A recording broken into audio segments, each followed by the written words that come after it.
Hello class 9 students, इस video में अपने डिस्कस करेंगे फीचर्स ऑफ डेमोक्रेसी। डेमोक्रेसी की विशेषताएं क्या है। अब देखिए, हमने क्या पढ़ी थी प्रीवियस वीडियो में। डेमोक्रेसी की डेफिनेशन रीड की थी कि डेमोक्रेसी क्या है। एक form of democracy is a form of government in which rulers are elected by the people. कि डेमोक्रेसी एक ऐसा फॉर्म है सरकार का जिसमें जो रूलर्स है वो कौन इलेक्ट करता है, लोग ही, जनता इलेक्ट करती है। तो ये डेफिनेशन जो है, इसके कारण भी क्या आता है, कुछ क्वेश्चंस हमारे दिमाग में आते हैं कि वो are the rulers in this definition, कि इसमें रूलर्स कौन है। और ये जो ऑफिशियल्स है, the which official must be elected for any government to be called a democracy.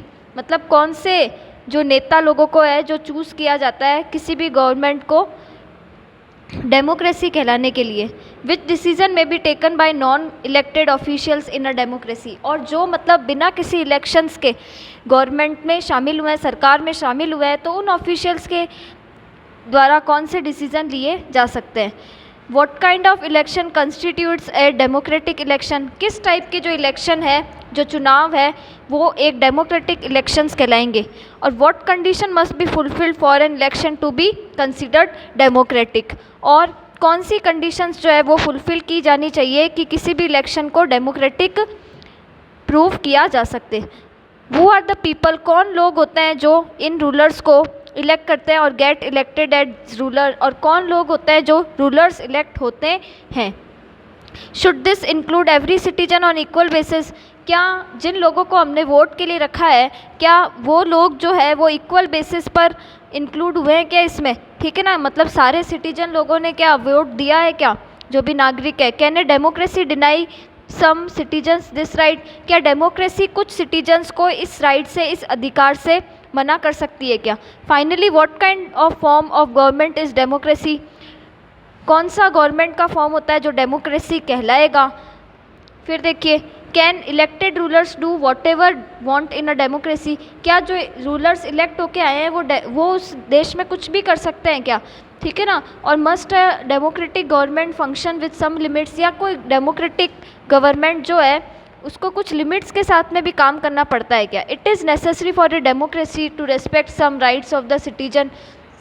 क्या ये नेसेसरी है क्या डेमोक्रेसी के लिए, लोकतंत्र के लिए, कि वो सारे जो सिटीजन्स हैं उनके अधिकारों का क्या करे, सम्मान करे। तो इन सभी को अपने क्या करेंगे, सारे जो क्वेश्चंस हैं वो एक एग्जाम्पल के थ्रू क्या है अपने समझेंगे।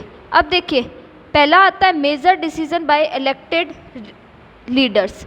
अब जो भी मेजर डिसीज़न होता है, बड़ा डिसीज़न होता है, वो किनके द्वारा लिया जाता है किसी भी कंट्री में। जो रूलर्स क्या हुए हैं, जो लीडर्स को हमने क्या किया है, लोगों ने क्या किया है, चुना है, उनको क्या माना है, एकदम अप्रोप्रिएट माना है कि ये हमारे देश को क्या है, एकदम अच्छे से रन कर सकते हैं। तो मेजर डिसीज़न ज़्यादातर क्या है, उनके द्वारा ही लिए जाते हैं। अब इसमें एक पाकिस्तान का एग्जाम्पल दिया हुआ है जनरेस मुशर्रफ का, ठीक है ना। जनरल परवेज़ मुशर्रफ, आप सबने ये नाम सुन रखा होगा। अब देखिए, पाकिस्तान में क्या हुआ था, जनरल परवेज़ मुशर्रफ जो थे ना, इन्होंने एक बार क्या कर दिया था, लेड द मिलिट्री कूप इन अक्टूबर 1999। मतलब इन्होंने क्या किया था, मिलिट्री कूप एकदम से क्या कर दिया था, लागू कर दिया था पाकिस्तान में अक्टूबर 1999 में। अब कूप का मतलब क्या होता है, अगर कोई इंसान इलीगल तरीके से क्या कर ले, जो सरकार अभी एग्जिस्ट है उसको क्या करे, हटा दे, ओवरथ्रो कर दे, तो उसी को हम क्या कहते हैं, कूप कहते हैं। अब इन्होंने क्या किया था, एग्जिस्टिंग जो गवर्नमेंट थी उसको हटा दिया था और मिलिट्री कूप को क्या है ये ले आए थे। मतलब इन्होंने क्या कर दिया था, इधर मिलिट्री गवर्नमेंट जो है वो इस्टेब्लिश कर दी थी। आगे, he overthrew a democratically elected government and declared him the chief executive of the government. इन्होंने क्या कर दिया था, डेमोक्रेटिकली क्या कर दिया था, जो भी इलेक्टेड गवर्नमेंट थी अब पहले उस टाइम, उसको ओवरथ्रू कर दिया था, उसको हटा दिया था और अपने आप को क्या कर दिया था, कंट्री का चीफ एग्जीक्यूटिव घोषित कर दिया था। उसके बाद में इन्होंने क्या किया, later he change his designation to president. उन्होंने उसके बाद में पहले तो चीफ एग्जीक्यूटिव अपने आप को बता दिया, उसके बाद में अपना जो डेजिग्नेशन है उसको प्रेसिडेंट बता दिया, ठीक है ना, प्रेसिडेंट में बदल दिया। आगे, डेजिग्नेशन मीन्स पोजीशन। और इन 2002 held a referendum in the country that granted him a 5-year extension। और फिर इन्होंने क्या किया, एक जनरल वोटिंग कराई, ठीक है ना, जो डायरेक्ट डिसीजन लेती है। तो ऐसा रेफरेंडम इन्होंने अपनी कंट्री में, पाकिस्तान में हेल्ड किया और इसके कारण इनको क्या हो गया, इनका 5 साल का कार्यकाल और बढ़ गया।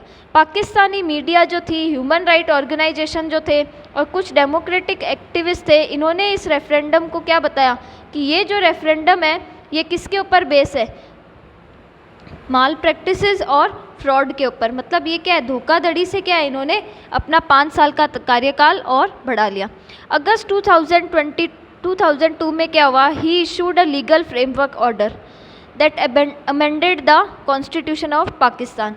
अगस्त 2002 में इन्होंने एक कोई लीगल फ्रेमवर्क ऑर्डर जो है वो इशू किया, जो क्या कर रहा था, जो किसके अंदर अमेंडमेंट ला रहा था, चेंज ला रहा था, जो पाकिस्तान का संविधान है उसके अंदर। इस लीगल फ्रेमवर्क ऑर्डर के अकॉर्डिंग क्या था कि प्रेसिडेंट क्या कर सकती है, किसी भी नेशनल या प्रोविंशियल असेंबली को डिसमिस कर सकती है, मतलब कि रद्द कर सकती है। जो भी मतलब अभी नेशनल और प्रोविंशियल, जो प्रादेशिक और जो राष्ट्रीय स्तर पर जो असेंबलीज चल रही है उसको क्या कर सकती है, ये कभी भी रद्द कर सकती है, डिसमिस कर सकती है, एंड कर सकती है।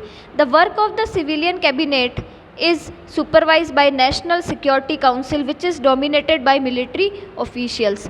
अब देखिए, जो भी वर्क था ना सिविलियन कैबिनेट का, ये इसको कौन सुपरवाइज करता था, नेशनल सिक्योरिटी काउंसिल सुपरवाइज करती थी, जिसके अंदर ज़्यादातर कौन थे, मिलिट्री ऑफिसर्स थे।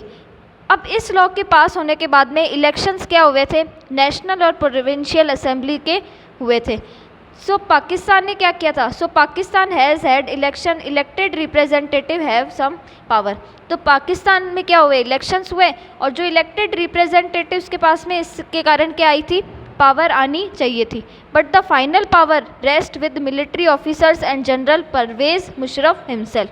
मतलब एक टाइप से इसने इलेक्शन तो कराया, लेकिन इस जो इलेक्ट होके जो मेंबर्स आए थे उनका कोई ज़्यादा खास रोल नहीं था, क्योंकि जो फाइनल पावर थी ना वो किसके हाथ में थी, मिलिट्री ऑफिसर्स के हाथ में थी और जनरल मुशर्रफ खुद जो थे उनके हाथ में थी।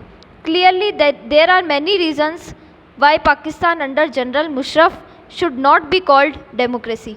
इसलिए हम लोगों को ये साफ दिखाई दे रहा है कि पाकिस्तान में क्या है, जनरल मुशर्रफ के कारण क्या है, there are many reason why Pakistan under general Musharraf should not be called a democracy. कि कई बहुत सारे कारण हैं, जो पाकिस्तान है जो उस समय क्या था, जनरल मुशर्रफ थे उसके हेड, तो उनके कारण हम क्या नहीं कह सकते कि पाकिस्तान में क्या है, डेमोक्रेसी है। But let us focus on one of these. Can we say that rulers are elected by the people in Pakistan. क्या हम ये कह सकते हैं कि जो रूलर्स है वो उनको लोगों ने इलेक्ट किया? नॉट क्वाइट, ये क्या है, सही जवाब नहीं है। People may have elected their representative to the national and provincial assemblies, but those elected representative were not really the members। लोगों ने क्या किया था, नेशनल और प्रोविंशियल असेंबलीज़ के लिए इलेक्ट तो किए थे, वोट दिए थे अपने रिप्रेजेंटेटिव्स को, लेकिन ये रिप्रेजेंटेटिव्स क्या नहीं थे, रियल रूलर्स नहीं थे। क्योंकि हमने इधर पढ़ा था कि रियल रूलर कौन है, ये जनरल मुशर्रफ परवेज़ ये खुद थे।